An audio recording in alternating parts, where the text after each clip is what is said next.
नमस्कार। देखिए, इतिहास में ना कुछ लड़ाइयां सिर्फ जमीन के टुकड़े के लिए नहीं होती।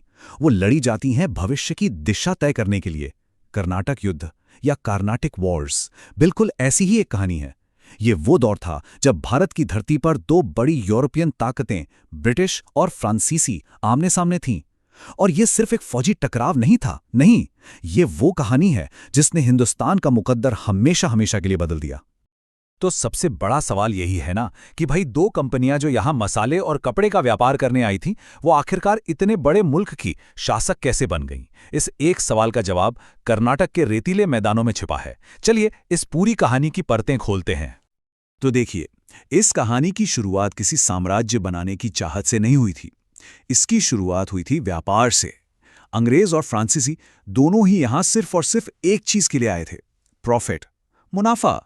लेकिन भारत के बाजारों में मुनाफा इतना ज्यादा था कि देखते ही देखते ये जो बिजनेस राइवलरी थी ना, वो एक खतरनाक दुश्मनी में बदल गई। अब इस पूरी लड़ाई के पीछे ना एक सोच काम कर रही थी, जिसे कहते हैं मर्केंटलिज्म या व्यापारवाद। ये बड़ी सीधी सी फिलॉसफी थी कि दुनिया में पैसा दौलत सब लिमिटेड है। मतलब अगर एक देश को अमीर बनना है तो उसे दूसरे देश से उसका हिस्सा छीनना ही पड़ेगा। और इसका मतलब क्या हुआ? ट्रेड पर मोनोपोली, एकाधिकार, और भारत के बाजार पर कब्जा करने की यही जिद इस पूरे संघर्ष की असली जड़ थी। अच्छा, अब इन दोनों खिलाड़ियों में, मतलब ब्रिटिश और फ्रेंच कंपनियों में, एक बहुत बड़ा बुनियादी फर्क था। जो ब्रिटिश ईस्ट इंडिया कंपनी थी, वो एक प्राइवेट कंपनी थी। मतलब फैसले एकदम तेज, आजाद, प्रॉफिट देखा, डिसीजन ले लिया। दूसरी तरफ फ्रेंच ईस्ट इंडिया कंपनी, वो थी सरकार के कंट्रोल में। यानी हर फैसले के लिए लंबा इंतजार, ढेरों कागजी कार्रवाई, मतलब पूरी नौकरशाही। शुरू में यह शायद एक छोटा मोटा फर्क लगता होगा, पर यकीन मानिए, यही वो फर्क था जो आगे चलकर जीत और हार तय करने वाला था। और फिर इस दुश्मनी की पहली चिंगारी भड़की। पर मजे की बात यह है कि ये चिंगारी भारत में नहीं, बल्कि हजारों मील दूर यूरोप में लगी थी। ऑस्ट्रिया में एक जंग शुरू हुई और उसकी आग भारत तक पहुंच गई और बन गई पहले कर्नाटक युद्ध की वजह। इस पहले युद्ध की सबसे अहम घटना थी बैटल ऑफ सेंट थोम। सीन कुछ ऐसा था। एक तरफ थे कर्नाटक के नवाब अनवरुद्दीन। वो फ्रांसीसियों से मद्रास वापस छीनना चाहते थे, तो उन्होंने अपने बेटे महफूज खान को एक बहुत बड़ी सेना देकर भेजा। और दूसरी तरफ फ्रांसीसी सेना जो मद्रास को बचाने के लिए खड़ी थी। तो एक तरफ थे नवाब की सेना, कितनी बड़ी, पूरे 10,000 सैनिक, एक विशाल फौज। और दूसरी तरफ फ्रांसीसी, अंदाजा लगाइए, सिर्फ 930 सोल्जर्स। जी हां, 10,000 के सामने बस 930। ये तो कोई लड़ाई ही नहीं लग रही थी, एक मजाक सा लग रहा था। लेकिन जो नतीजा निकला उसने सबको हैरान कर दिया। फ्रांसीसियों की उस छोटी सी मगर डिसिप्लिन्ड और बेहतर हथियारों वाली सेना ने नवाब की 10,000 की फौज को कुचल कर रख दिया, बुरी तरह हराया। इस एक लड़ाई ने ना सब कुछ बदल दिया। इसने ये साफ कर दिया कि यूरोप की मिलिट्री टैक्टिक्स और अनुशासन के सामने बड़ी बड़ी भारतीय सेनाएं भी कुछ नहीं है। ये एक ऐसा साइकोलॉजिकल लेसन था जिसे दूर बैठे अंग्रेज बहुत बहुत ध्यान से सीख रहे थे। तो पहले युद्ध की जीत से फ्रांसीसी गवर्नर डुप्लेक्स के हौसले आसमान पर पहुंच गए। उसको समझ आ गया था कि असली खेल क्या है। उसे लगा कि भारतीय राजाओं को आपस में लड़वाकर वो भारत में एक फ्रांसीसी साम्राज्य की नींव रख सकता है। तो जो दूसरा कर्नाटक युद्ध था ना, वो असल में एक पॉलिटिकल चेस का गेम था और इसकी सारी चालें डुप्लेक्स चल रहा था। डुप्लेक्स का प्लान बड़ा सिंपल था, डिवाइड एंड रूल, फूट डालो और राज करो। उसने हैदराबाद और कर्नाटक दोनों रियासतों में गद्दी के लिए लड़ रहे राजकुमारों में से अपना अपना कैंडिडेट चुन लिया और उनको सपोर्ट करना शुरू कर दिया।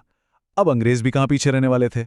उन्होंने फौरन जवाबी चाल चली और दूसरे दावेदारों को अपना सपोर्ट दे दिया।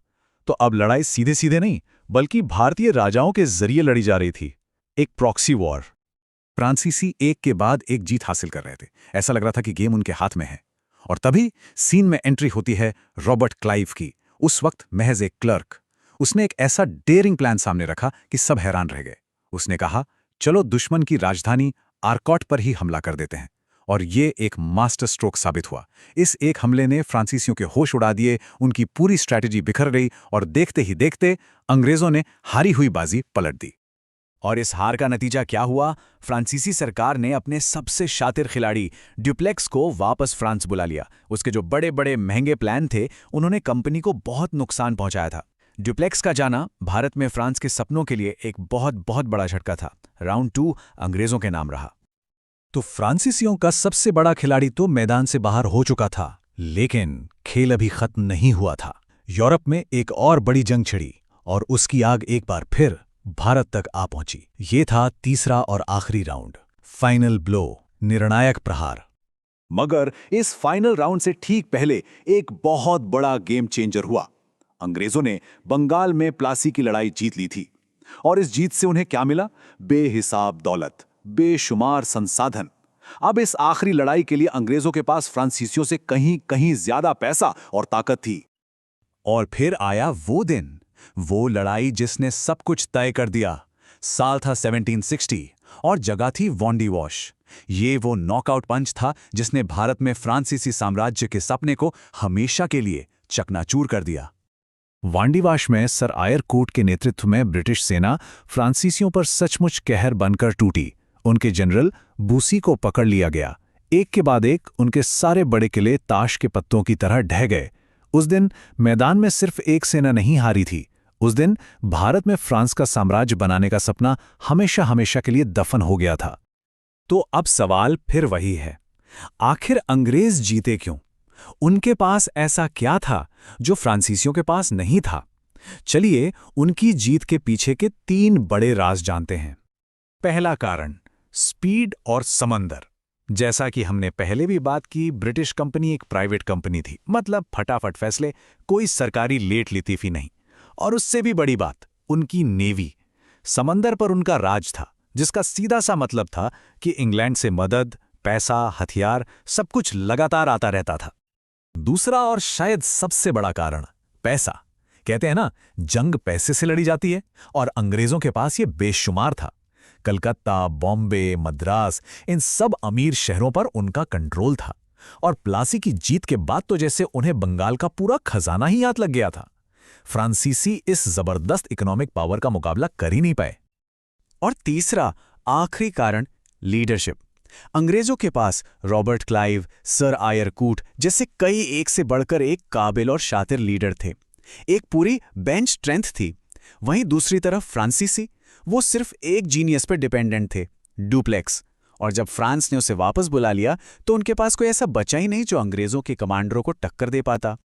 तो इन कर्नाटक युद्धों ने अंग्रेजों के लिए भारत में एक विशाल साम्राज्य बनाने का रास्ता एकदम साफ कर दिया। लेकिन सरा एक पल के लिए सोचिए, अगर वॉन्डेवाश की लड़ाई का नतीजा कुछ और होता तो? अगर वो जंग फ्रांसीसी जीत जाते तो आज भारत का इतिहास और हमारा भविष्य कैसा होता? ये एक ऐसा सवाल है जो सोचने पर मजबूर कर देता है ना?